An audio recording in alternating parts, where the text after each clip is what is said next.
whenever you have time, and maybe you'll get a bit more educated. The video starts now.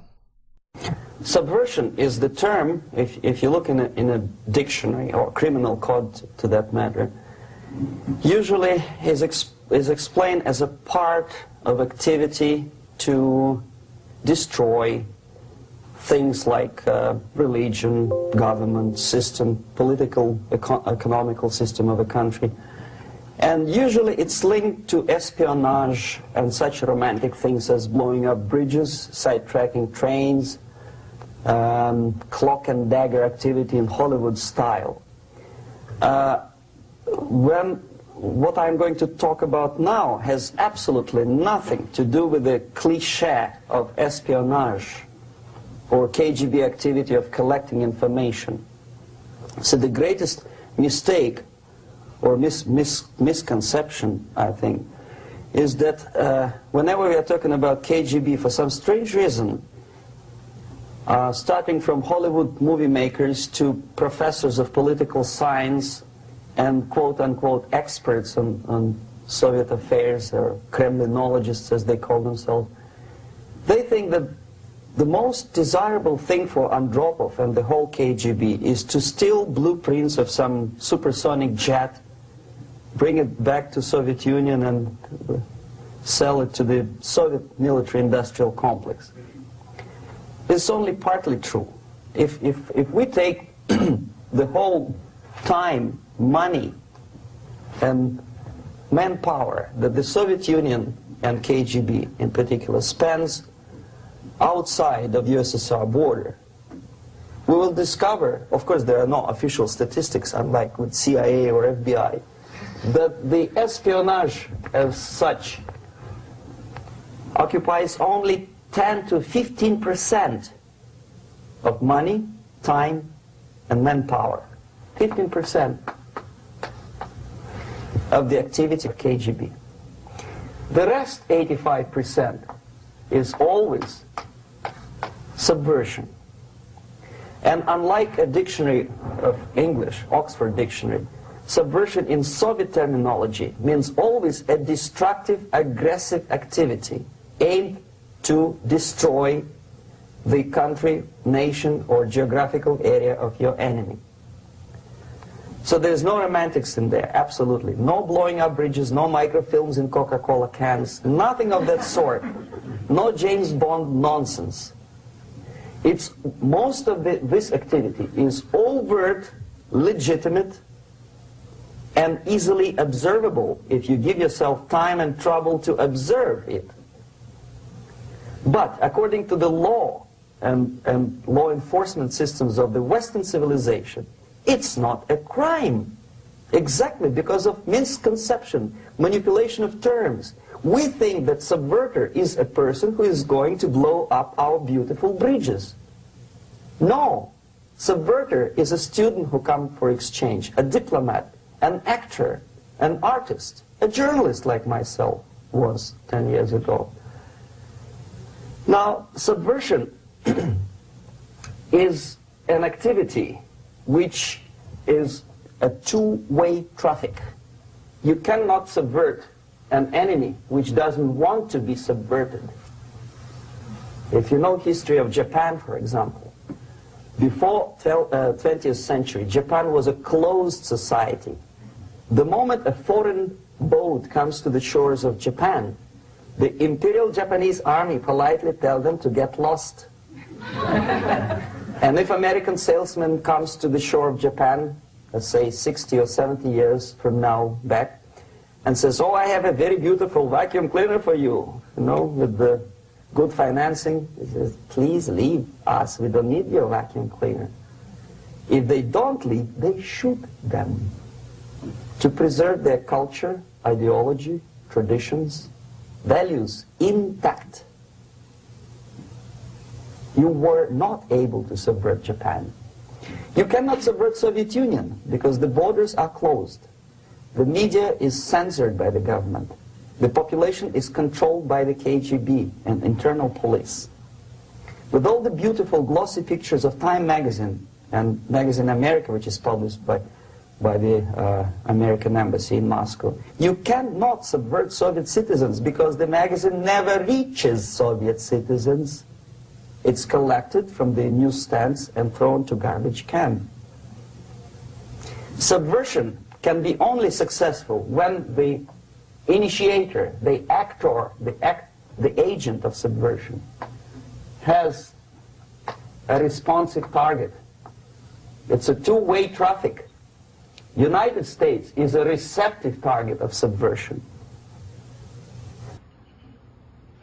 There is no response similar to that one from United States to the Soviet Union. It stops halfway somewhere. It never reaches here. The theory of subversion goes all the way back 2,500 years ago. The first human being who formulated the tactics of subversion was a Chinese philosopher by the name of Sun Tzu.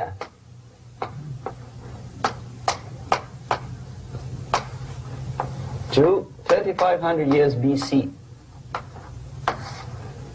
He was an advisor for several imperial courts in ancient China.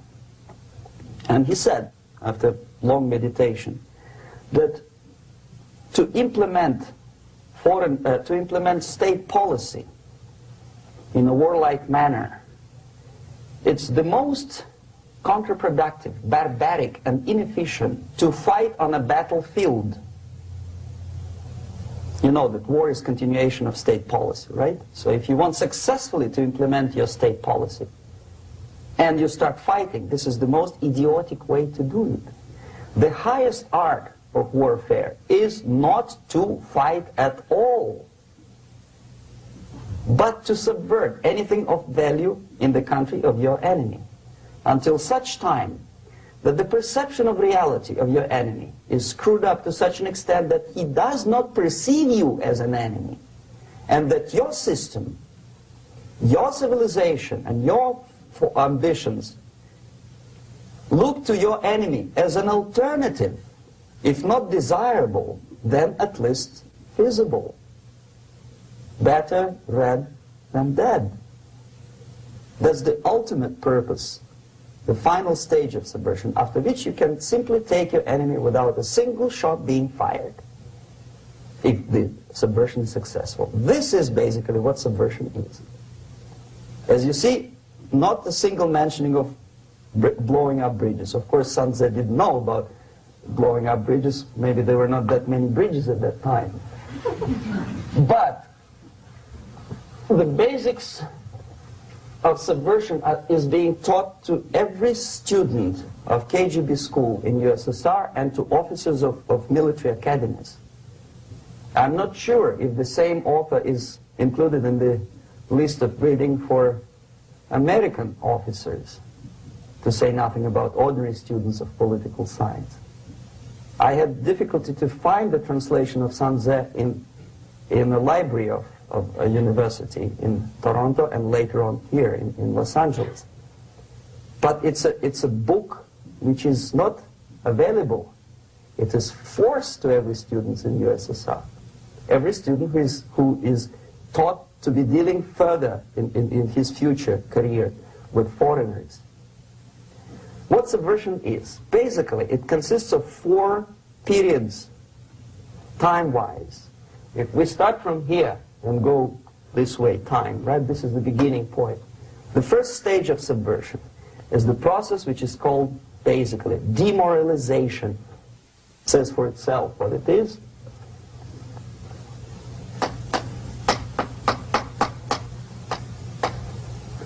It takes from, say, 15 to 20 years to demoralize a society. Why 15 or 20 years? This is the time sufficient to educate one generation of students or children. One generation. One lifetime span of a person, a human being, which is dedicated to study, to shaping up the outlook, ideology, personality. No more, no less. Usually it takes from 15 to 20 years. What it includes? It includes influencing, or by various methods, infiltration, propaganda methods, direct contacts, doesn't really matter. I will describe them later. Of various areas where public opinion is formulated or shaped. Religion, educational system, social life, administration, law enforcement system, military, of course, and labor and employer relations, economy. Okay? 5 areas. I will not write them down because we will not have enough space. Sometimes when I describe all the methods, students ask me question, are you sure this is the result of the Soviet influence? Not necessarily. You see, the tactic of subversion, about which I'm talking, is similar to the martial art, the Japanese martial art. If some of you are familiar with that tactic, probably you will remember that if an enemy is bigger and heavier than yourself, it would be very painful to resist his direct strike. If a heavier person wants to strike me in the face, it would be very naive and counterproductive to stop his blow. The Chinese and Japanese judo art tells us what to do. First to avoid the strike, then to grab the fist and continue his movement in the direction where it was before, right? Until the enemy crashes in the wall. You see? So, what happens here? The target country obviously does something wrong. If it's a free democratic society, there are many different movements within the society. There are obviously, in every society, there are people who are against this society. They may be simple criminals, ideologically in disagreement with the state policy, conscientious enemies, simply psychotic personalities who are against anything, right? And finally, there are a small group of agents of a foreign nation, bought, subverted, recruited, right? The moment all these movements will be directed in one direction, right? This is the time to catch that movement and to continue it until the movement forces the whole society into collapse, into crisis, right? So that's exactly the martial art tactic. We don't stop an enemy. We let him go. We help him to go in the direction we want them to go. Okay? So, on the stage of demoralization, obviously there are tendencies in each society, in each country, which are going to opposite direction from the basic moral values and principles. To take advantage of these movements, to capitalize on them, is the main purpose of the originator of subversion. So we have religion, we have education, we have social life, we have power structure, we have labor relations, unions, and finally we have law and order. 1, 2, 3, 4, 5, 6. Okay? These are the areas of application of subversion. What it means exactly? In case of religion, destroy it, ridicule it, replace it with various sects, cults, which bring people's attention, faith, whether it is naive, primitive, doesn't really matter. As long as the basically accepted religious dogma is being slowly eroded and taken away from the supreme purpose of religion, to keep people in touch with the supreme being, that serves the purpose. Therefore, replace it, accepted, respected religious organizations with fake organizations.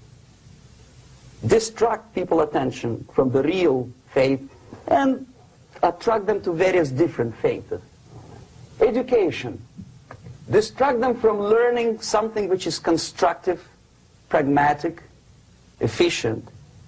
Instead of mathematics, physics, foreign languages, chemistry, teach them history of urban warfare, natural food, home economy, your sexuality, anything, as long as it takes you away. Okay? Social life. Replace traditionally established institutions and organizations with fake organizations. Take away the initiative from people. Take away the responsibility from naturally established links between individuals, group of individuals, and society at large, and replace them with artificially, bureaucratically controlled bodies. Instead of social life and friendship between neighbors, establish social workers institutions. People who are on payroll of whom? Society? No. Bureaucracy. The main concern of social workers is not your family, not you, not social relations between groups of people. The main concern is to get the paycheck from the government. What will be the result of their social work doesn't really matter. They can develop all kind of concepts to show to the government and to the people that they're useful. Okay, away from the natural links, power structure.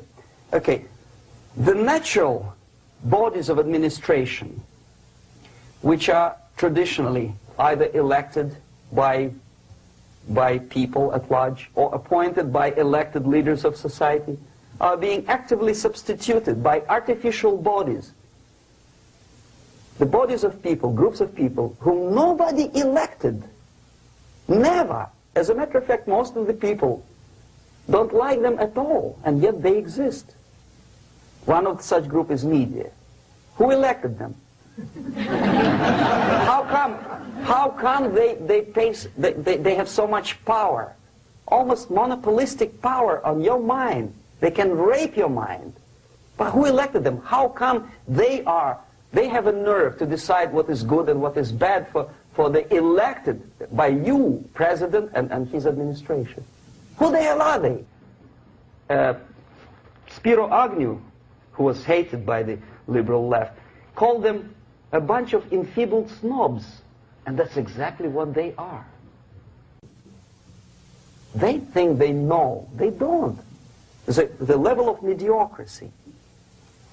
In a big establishment like New York Times, Los Angeles Times, major television network, you don't have to be excellent journalist. You have to be exactly a mediocre journalist. That's easier to survive. There's no competition anymore. You have your good, nice income, $100,000 a year. That's it. Whether you are better or worse doesn't really matter anymore. As soon as you're smiling to the camera and do your job. That's it. No more competition. Power structure slowly is eroded by the bodies and groups of people who do not have neither qualification nor the will of people to keep them in power, and yet they do have power. Okay. Together with that, there is another process. Law enforcement, law and order organization and structure is being eroded. For the last 20, 25 years, if you see old movies and new movies, you can see that in new movies, a policeman, an officer of the United States Army looks dumb, angry, psychotic, paranoid. A criminal looks nice, kind of, well, he smokes hash and shoots the whatever drug, but basically he's a nice human being. He's creative. And he's unproductive only because society oppresses him. Whereby a general of Pentagon is always, by definition, a war maniac. A policeman is a pig, rude policeman. He abuses his power. No? A generalization like that. The hatred, the mistrust to the people who are supposed to protect you and enforce law and order. Moral relativity. The Angelo Buono process lasted 2 years in Los Angeles. Relativity. The Angelo Buono process lasted 2 years in Los Angeles. And yet there are still some lawyers who say, look, he's a nice character, as a matter of fact. There was some witness who said, also a criminal, who said, well, he's a nice guy. I asked him one day to burn a house of my enemy, and he wouldn't do it. He's a nice fella. Illusion. a slow substitution of basic moral principles, whereby a criminal is not a criminal actually. He's a defendant. Even if his guilt is proven, there is still a doubt to kill or not to kill, to be or not to be. Thou shalt not kill, yes, but this line may not necessarily be applicable to a murderer. Thou shalt not murder. That should be the presumption, not that thou shalt not kill. Okay, labor relations. At this stage, within 15 to 20 years, we destroy the traditionally established links of bargaining between employer and employee. The classical Marxist-Leninist theory of natural exchange of goods. A person A has 5 sacks of grain and person B has 5 pairs of shoes. And the natural exchange without money is when they bargain between each other. And only with the introduction of the third force, C, an entirely third foreign stranger who says, no, don't give him 5 sacks of grain, give it to me, and you give me your 5 pairs of shoes, and I will distribute it accordingly, so that the economy will go. This is the death of natural exchange, death of natural bargaining. Well, trade unions were established 100 years ago. The objective was to improve working conditions and to protect the rights of workers from those employers who were abusing their right because they had more money. Objectively, at that time, initially, the trade union movement did work. What we see now is that the bargaining process is no longer resulting in the compromise, which is leading objectively to betterment of working conditions and increase of salary. What we see is that after each prolonged strike, the workers lose. Even if they have 10% increase of their salaries, they cannot catch up due to inflation and due to missed time. More than that, millions of people suffer from that strike because economy now is interdependent. It's intertwined like one body. If previously steel workers, say 100 years ago, could strike and nobody would suffer, now it's impossible anymore. If a garbage collector strikes today, the rest of the multi-million city is stinking. I mean, there's no more service. In Quebec, for example, we had the electricians who were on strike in the middle of winter. You can freeze your bottom, and they still were on strike. Did they catch up with the salary? No, they lost. Who benefited? The leaders of trade unions. What is the motivation for strike? Improving a worker's condition? No, obviously it's not. Then what is it? Ideology. To prove to these capitalists. And the obedient horde of workers, like sheep, follow these people. And they cannot disobey. Why? Because if they do, you know what happens to them. Pickets, murders, shooting truck drivers by picketers. In Montreal, for example, I saw with my own eyes when I was correspondent of CBC, International, Canadian Broadcasting Corporation, when the workers of aircraft factory destroyed computers and the equipment in the factory. And the administration employed strike breakers. Their cars were turned upside down and burned. Their houses were burned. Their kids were intimidated. And some victims were there. Of that you can be sure. Why? To improve conditions of workers? No. Ideology. Okay, so this is what happens basically. It may or may not happen without the help of the Soviet Union. But the natural tendencies are being greatly taken advantage of and capitalized by the Soviet propaganda systems. How? Whenever trade union strikes, we have influx of propaganda, mass media, ideological dissemination. The workers' right, and we repeat it like parrots. Yes, workers' right. Whose rights? Workers? No. The only freedom of worker to sell his labor according to his own desire and will is taken away from him. By whom? By trade union boss. Unlimited power is given. Responsibility. I want to sell my labor not for $2.50 an hour, but for $2. I don't have right. My freedom is denied to me.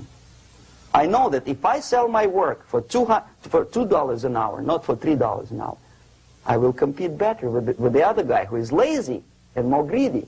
I don't need $3. I need only $2. No, I was made to believe by media, by business, by advertising agencies that I need more and more and more. Have you ever heard any advertising on TV to consume less? No. No way. Whether you need a six-cylinder car or not, you have to buy it. And hurry up. When I was driving here on the local radio station, an excited announcer said, "You hurry up, rush and save, save, save. There is a pantyhose sale." Save by buying more. See? Of course. It would be too naive to expect that KGB makes that advertising agency to do such a crazy commercial. No, of course not. But what we did when I was working for Novosti Press, we would snow plow editorial offices, student organizations, religious groups with literature of class struggle. If not directly Marxism-Leninism propaganda, then a propaganda of the legitimate aspirations of working class, betterment of life, equality. Equality, mind you. President Kennedy once said, we will make America to believe that people are born equal. Are people born equal? Is there any mentioning in the Bible or any other holy scripture in any religion, if you don't believe me, go to the library and check it, there is not a single word about equality. Just the opposite. By your deeds, God will judge you. What you do is important. The merit of your personality. You cannot legislate equality. If you want to be equal, you have to be equal. You have to deserve it. And yet we build our society on the principle of equality. We say people are equal. We know it is false. It's a lie. Some people are tall and stupid. Others are short, bold, and clever.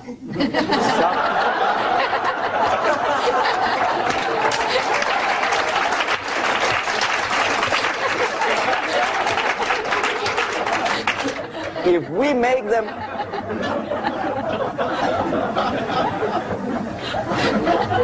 make them equal by force, if we put the principle of equality in the basis of our socio-political structure, it's the same thing as building a house on sand. Sooner or later it will collapse, and that's exactly what happens. And we, as Soviet propaganda makers, are trying to push you in the direction which you go yourself. Equality, yes, equality. People are equal. Land of equal opportunities. Is it true or not? Think about it.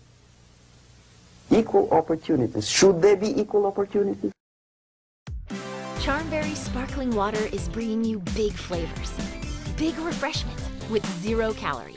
It's a charmed life with Charmberry sparkling water. Search Charmberry to find a retailer near you. It's a charmed life, Charmberry. For me, and for a lazy bastard who comes here from some other country and immediately registers as a welfare recipient benefits. I never received a single dollar. No, sorry, I did receive once. But I never applied for welfare. For the 13 years, I took any job. Security guard, journalist, taxi driver, anything. Well, I was restless, but some people don't like it. They immediately. So why should we have equal opportunities? Why? The equal opportunity to excel. Equal opportunity in equal circumstances, yes, but we know people are different. To excel, yes, provided we reach the same level of excellency, perfection, which is hypothetical, distant future. Yes, maybe. But we know perfectly well that even with the best intentions, people could not be equal. Why should we have equality in the, say, legal system? Myself, I'm considering myself a law-abiding citizen, and a person who comes here to rob and shoot, say, the United States administration under Carter imported thousands of Cuban criminals. They were non-criminals, yet they were accepted. Do you think it's fair if myself and my wife from Philippines, who work like a, excuse me, horse as a lab technician in a hospital, should have the same rights as a criminal from Cuba? Why? And yet we repeat as parrots, equality, equality, equality. And the Soviet propaganda system helps us to believe that equality is something which is desirable. Democracy, as it was established by fathers of this country, of this system in the last century, is not equality. It's the system where different people, unequal people, have a chance to survive and help each other in constant competition, in constant perfection, not in equality, which is superimposed from a godfather or a nice person in Washington, D.C. And the absolute equality exists in Soviet Union, quote-unquote equality. Everybody is equal in dirt, except some people are more equal than the others in Politburo. So, the moment you bring a country to the point of almost total demoralization, when nothing works anymore, when you are not sure whether it is right or wrong, good and bad, but there's no division between evil and good, when even the leaders of church sometimes say, well, violence for the sake of justice, especially social justice, is justified in the countries like Nicaragua, El Salvador, well, maybe Rhodesia, and we listen to them and say, yeah, probably it's true. Is it true? No, it is not true. Violence is not justified, especially for the sake of quote-unquote social justice introduced by Marxist-Leninists, that is my former colleagues from Novosti Press Agency. Okay, so we reached that point. The next step is destabilization.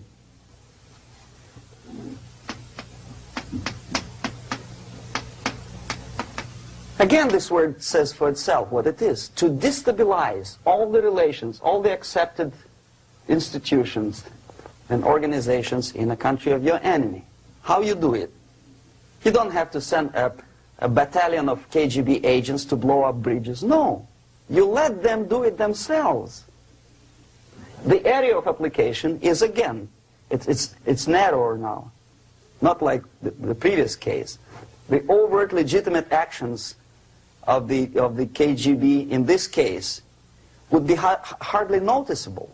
There is no crime if a professor who recently went to USSR introduces a course of Marxism-Leninism in a Californian college, for example. Nobody is going to come to his doorstep and say, okay, mister, come, you are under arrest. No, it's not a crime. It's not even considered a moral crime against your country.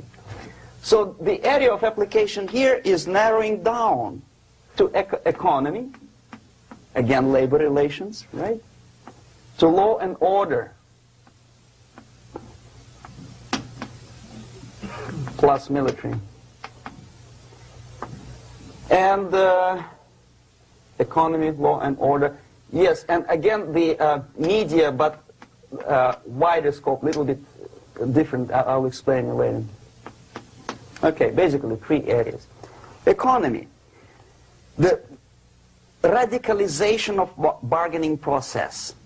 If on that stage we still could achieve, theoretically, some positive compromise between the negotiating sides with say, the arbitrary, introduction of arbitrary judges, a third side, objectively judging the demands of both sides. Here it's radicalization. On the stage of destabilization, we cannot come to compromise even within a family. The husband and wife couldn't figure out which is better. Husband wants his kids to eat at the table, and wife wants him, a child, to roam around the room and drop food all over the floor. They cannot come to compromise unless they start a fight. It's impossible to reach a compromise, constructive compromise, between neighbors. Some people say, I don't like you to watering your lawn at that time because exactly at that time I'm walking my dog and he's getting nervous. He cannot pass his bowels, you know. So they cannot compromise. They go to a civil court or something like that. Radicalization of human relations. No more compromise. Fight, fight, fight. The normal, traditionally accepted relations are destabilized. The relations between teachers and students in schools and colleges. Fight. The relations between, in economical sphere, between laborers and employers are further radicalized. No more acceptance of the legitimacy of demands of workers. Unlike Japanese, with the theory Z, if you ever heard about it, where the workers are involved in the decision-making process, therefore they don't have moral incentive to fight their bosses. In the United States, it's just the opposite. The harder is the fight, the better. The more heroic they look. When the Greyhound network was on strike recently, the correspondents of local TV networks all over the United States were approaching the strikers, and they say, oh yes, we are doing something nice. They look like heroes and they were proud. There was some family, the husband was a bus driver. Now they decided in a protest against the bosses to camp somewhere in the forest. And they were presented to the audience as a heroic, nice people. You see? The violent clashes between passengers, picketers, and the strikers are presented as something normal. 10, 15, 20 years ago, we would be angry, say, why so much hatred? Today we are not. We say, well, commonplace. Radicalization, militarization sometimes. As I explained on that stage, I took a step a little bit further. Shooting people. Okay, law and order now also is pushed into the area where previously people settled their differences peacefully and legitimately. Now we are getting with this court cases in the smallest irrelevant cases. We cannot solve our problems anymore. The society at large becomes more and more antagonistic between individuals, between groups of individuals, and the society at large. The media puts himself in the opposition to the society in general, at large. Separate, alienated. Okay? On that stage, you remember I was talking a couple of hours ago about the sleepers. That's when the students from, say, United States, if they are trained in Lumumba University, or developing nations, that's the students I was dealing with, are being sent back from the Soviet Union here. Or if they were already in the United States, in the country which is the object of subversion, they spring to action. The sleepers go up. They slept for 15 to 20 years. Now they become leaders of groups, preachers, I don't know, public figures. Prominently they actively include themselves in a political process. All of a sudden we see a homosexual. 15 years ago he did his dirty job and nobody cared. Now he makes it a political issue. He demands recognition, respect, human rights, and he rallies a large group of people. And there are violent clashes between him and police, his group and ordinary people, no matter what. It's black against white, yellows against green, doesn't matter where the division line goes.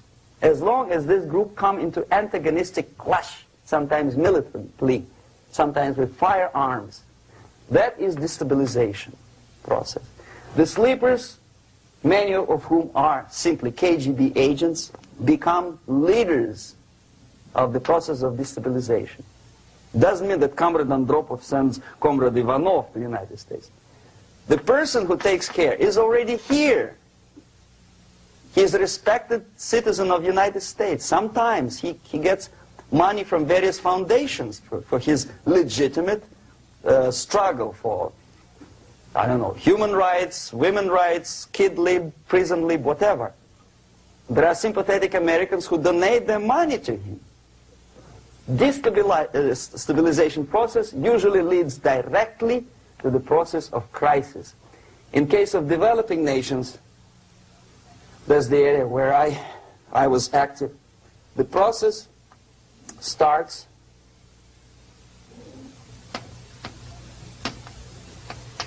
when the legitimate bodies of power, the social structure collapse. It cannot function anymore.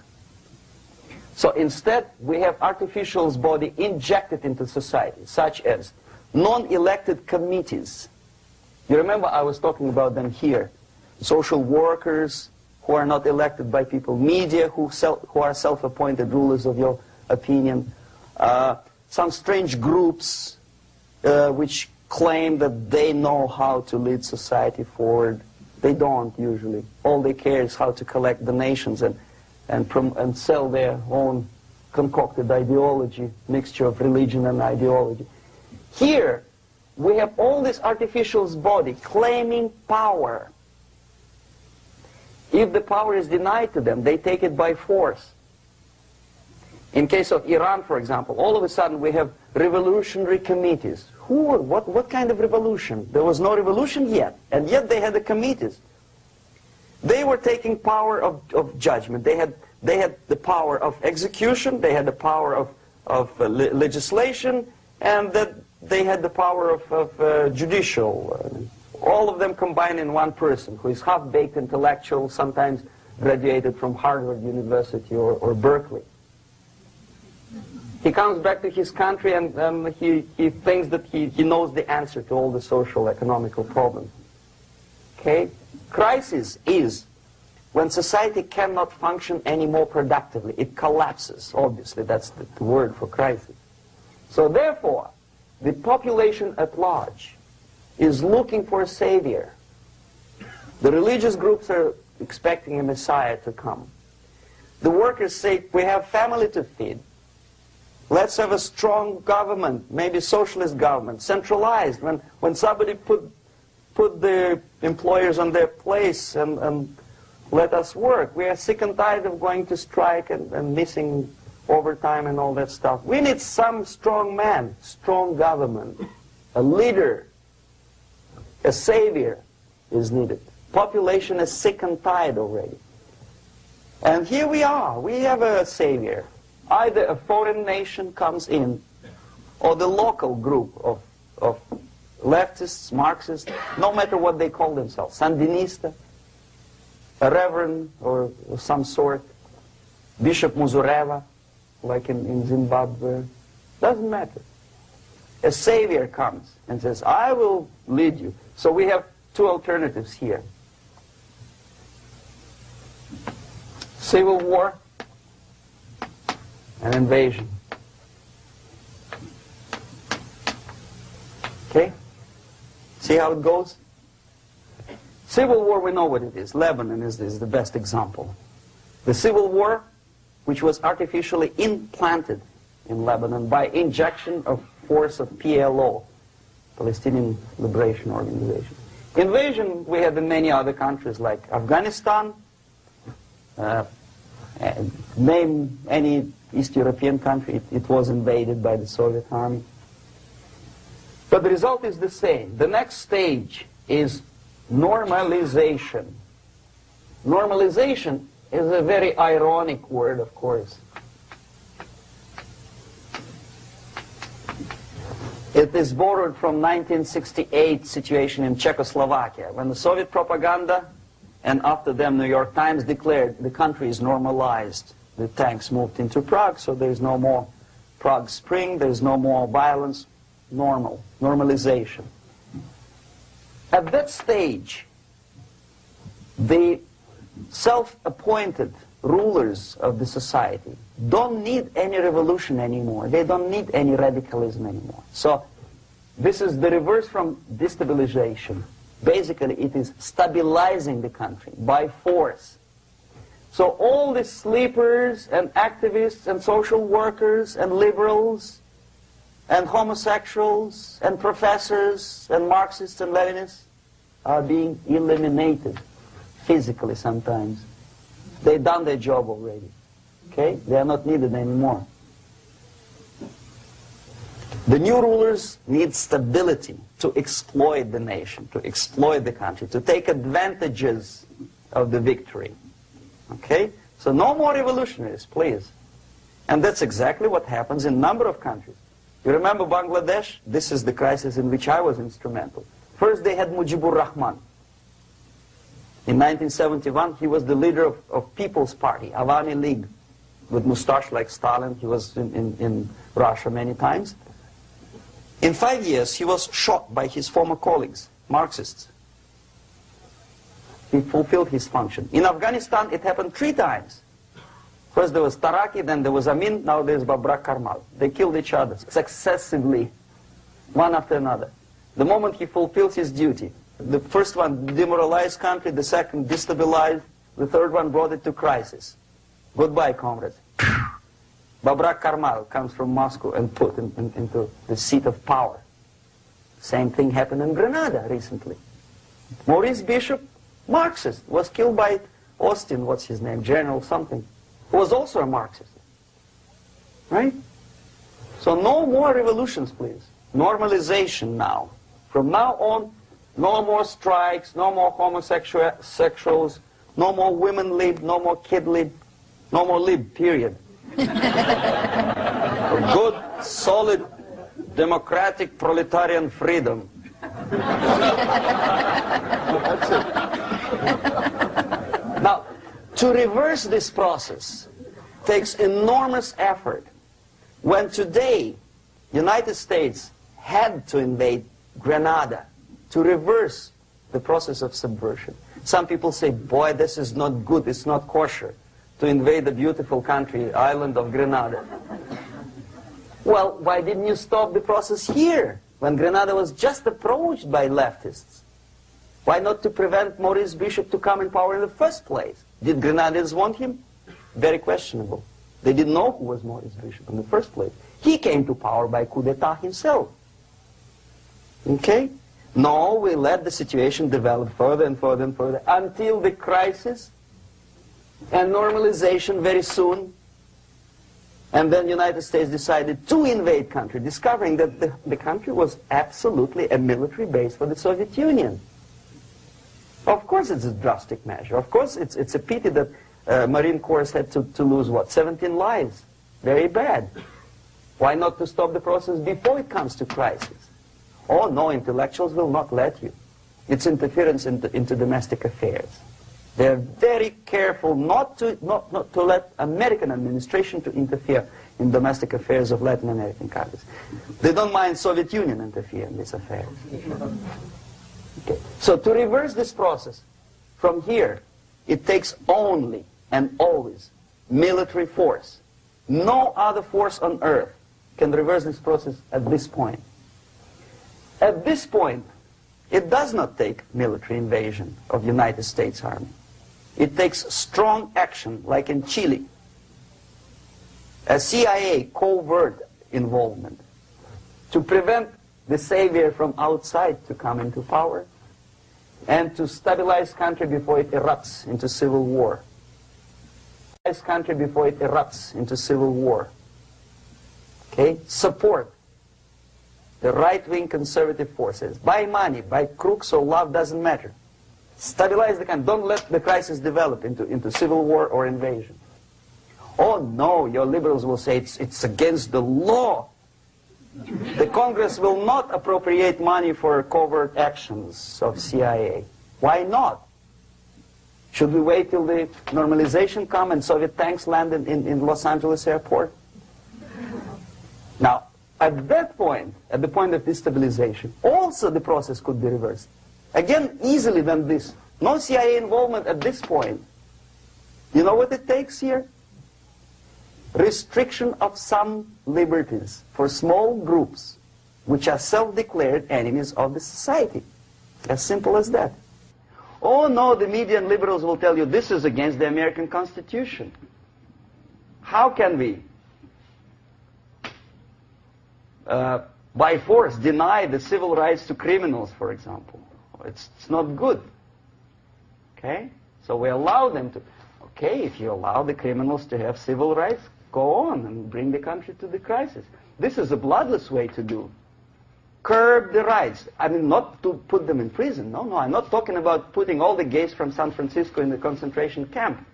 Do not allow them to take political force. Do not elect them to the seats of power, whether it is municipality level, state level, or federal level. It has to be beaten in the heads of American voters that a person like that in the seats of power is an enemy. Do not be afraid of this word. It is an enemy. If he is not an enemy here, he will be here. Later on, he will be shot, of course. But at this point, he is an enemy. Okay? You are doing great service by denying him a right to capitalize on his own crazy ideas and become a powerful man, a man who uses the seat of power. Restriction of certain freedoms and permissiveness at that point would prevent sliding into crisis and probably will return the process of destabilization. To curb unlimited power, monopolistic power of trade unions, here, at that point, would save economy from collapsing.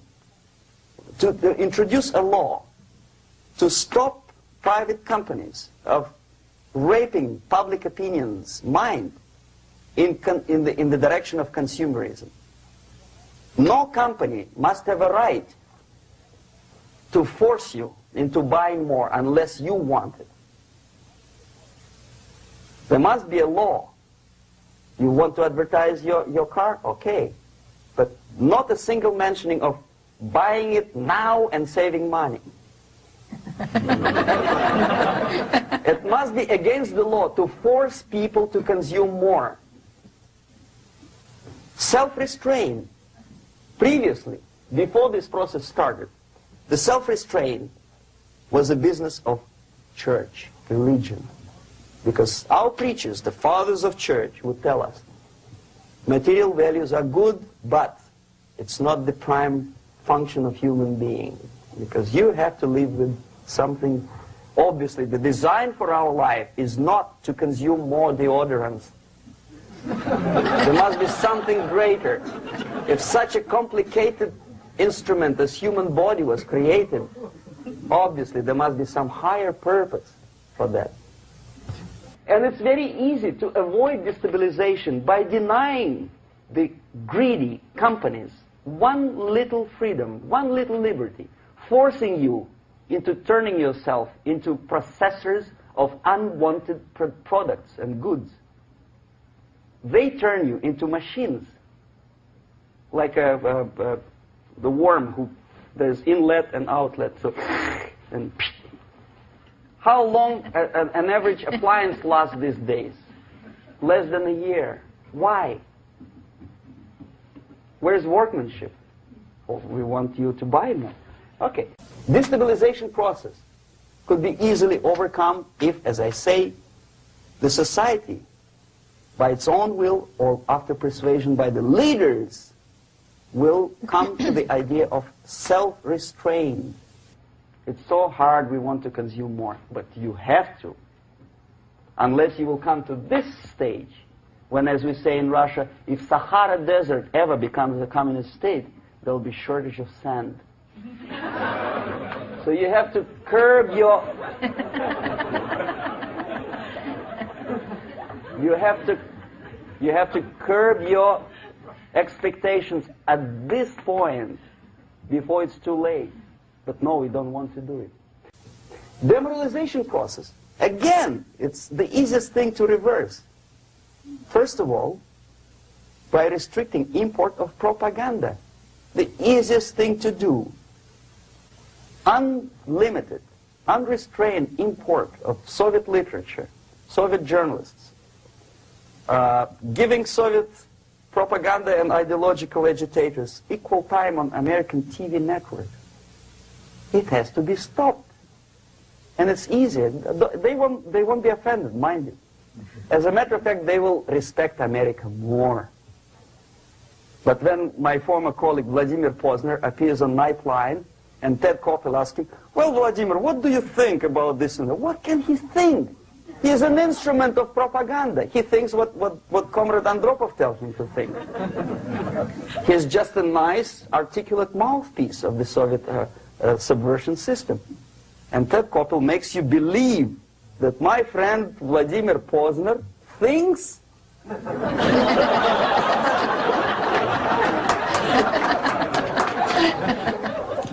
the process of demoralization may not have started at all if at that point the country, which is a recipient of subversion, actively, not violently, but actively, prevents importation of foreign ideology. I don't want America to follow the pattern of ancient Japan. You don't have to shoot every foreigner when it approaches the sacred borders of the United States. But when he offers you a junk in the disguise of very shiny something, you have to tell him, no, we have our own junk.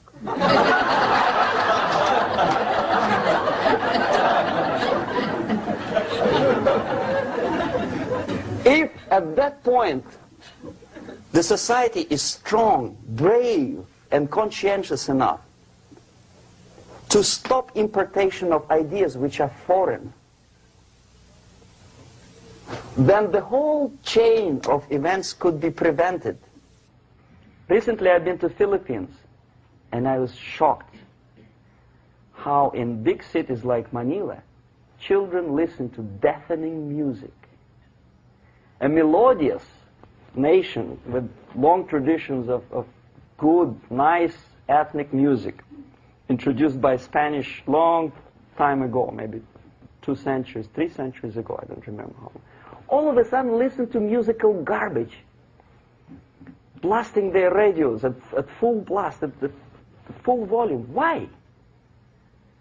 In India, I spent many years watching the reactions of Indians walking out of movie theaters after seeing Hollywood production. They couldn't figure out why Americans are so wasteful. They smash their cars, their shiny cars, every 5 minutes. How come they shoot each other for $500,000? Is it true that they're so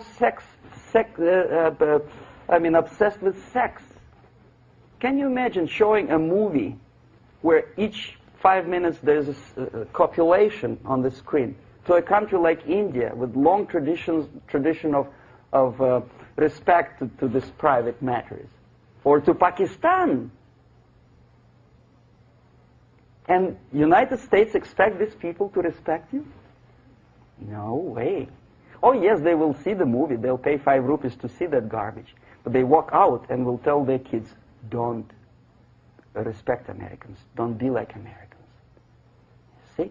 So, the process of demoralization could be stopped right here, both as an expert and as an import.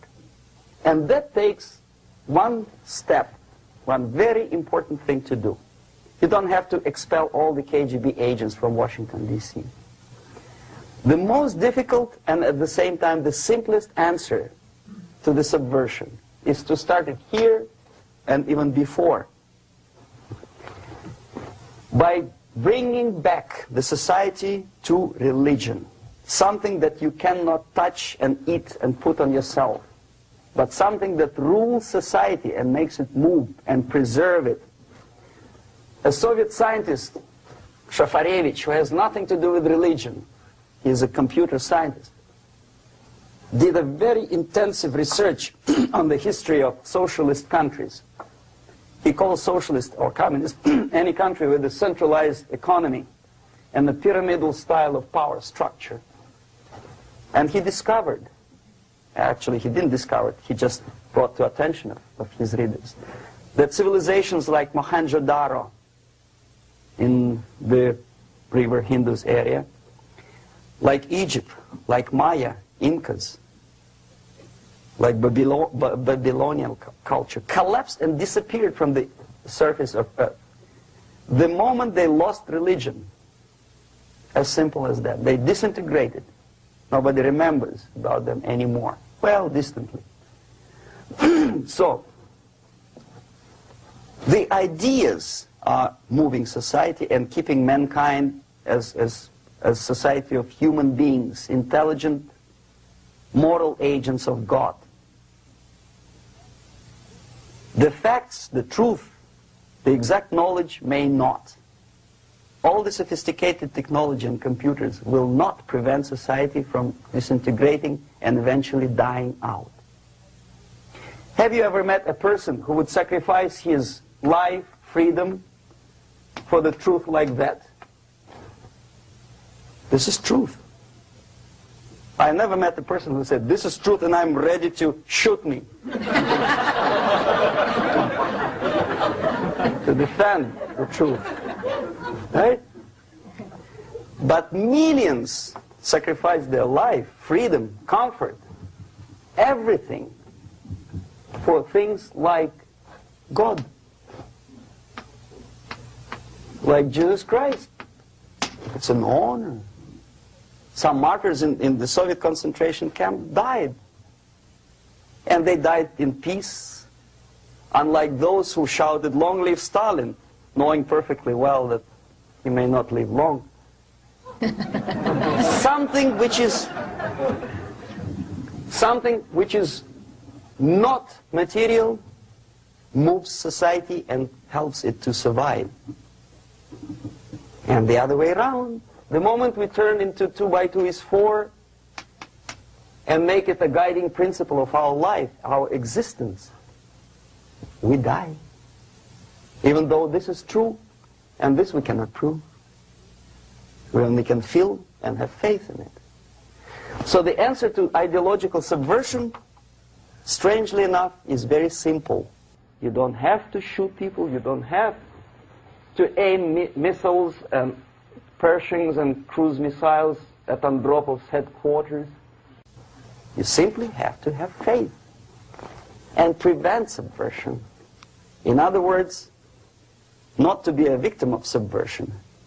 Don't try to be a person who in judo is trying to smash your enemy and being caught by your hand. Don't strike like that. Strike with the power of spirit and moral superiority. If you don't have that power, it's high time to develop it. And that's the only answer. That's it. Thank you.